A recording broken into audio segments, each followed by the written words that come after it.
اور پتوں والی سبزیاں۔ سبزیوں کی کاشت نہ صرف مقامی کھپت بلکہ برآمد کے لیے بھی اہم ہے، خاص طور پر بنگلہ دیش کے پڑوسی ممالک کو۔ بنگلہ دیش کو اپنے وسیع دریا کے نیٹ ورک اور وسیع ساحلی علاقوں کی وجہ سے وافر پانی کے وسائل سے نوازا گیا ہے۔ ماہی گیری، میٹھے پانی اور ساحلی علاقوں دونوں میں آبادی کی پروٹین کی ضروریات کو پورا کرنے میں اہم کردار ادا کرتی ہے۔ حالیہ برسوں میں جدید تکنیکوں کو اپنانے اور مچھلی کی پروسیسنگ اور برآمدی صنعتوں کے قیام کے ساتھ آبی زراعت میں نمایاں اضافہ ہوا ہے۔ مویشی اور پولٹری فارمنگ بنگلہ دیش کے زرعی اور صنعتی دونوں شعبوں میں اپنا حصہ ڈالتے ہیں۔ گائے، بکری، بھیڑ، مرغیاں اور یہاں تک کہ بطخیں گوشت، دودھ، انڈے اور دیگر دودھ کی مصنوعات کے لیے پالی جاتی ہیں۔ حکومت نے مویشیوں کی صحت، نسل کی نشو و نما اور ویکسینیشن پروگراموں کو بہتر بنانے اور قرض کی سہولیات تک رسائی کے ذریعے چھوٹے پیمانے پر کسانوں کی مدد کے لیے اقدامات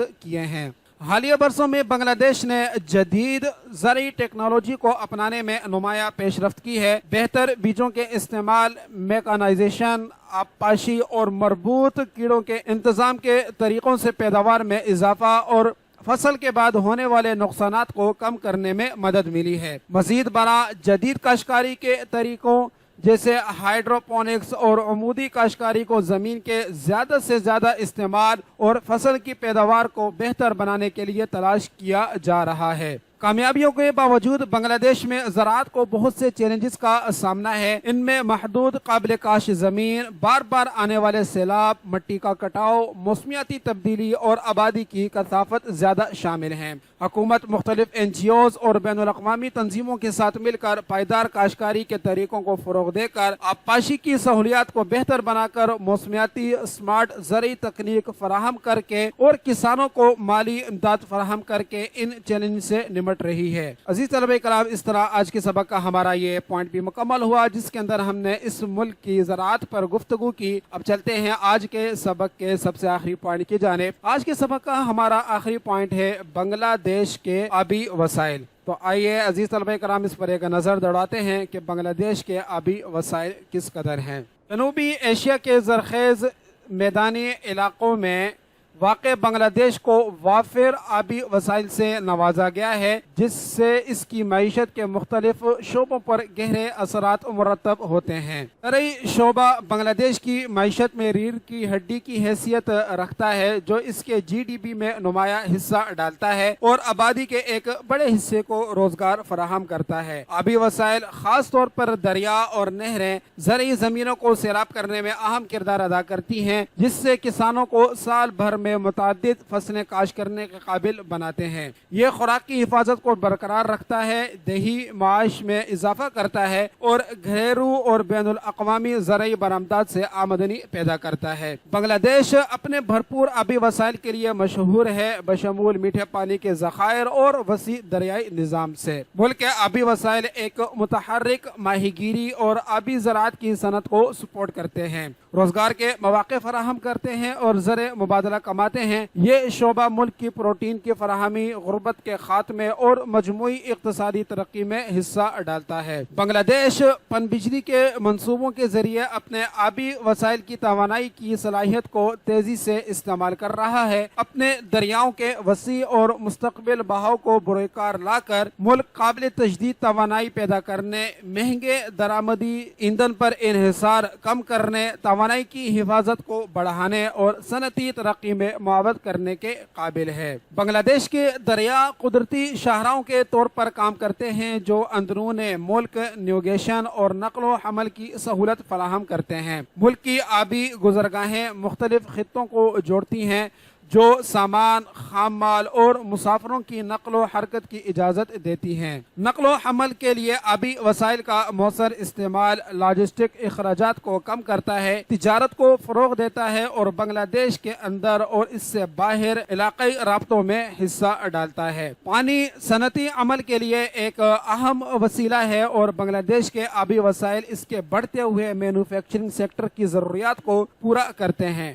ٹھنڈک، صفائی اور پیداواری مقاصد کے لیے پانی کی دستیابی، ٹیکسٹائل، ملبوسات،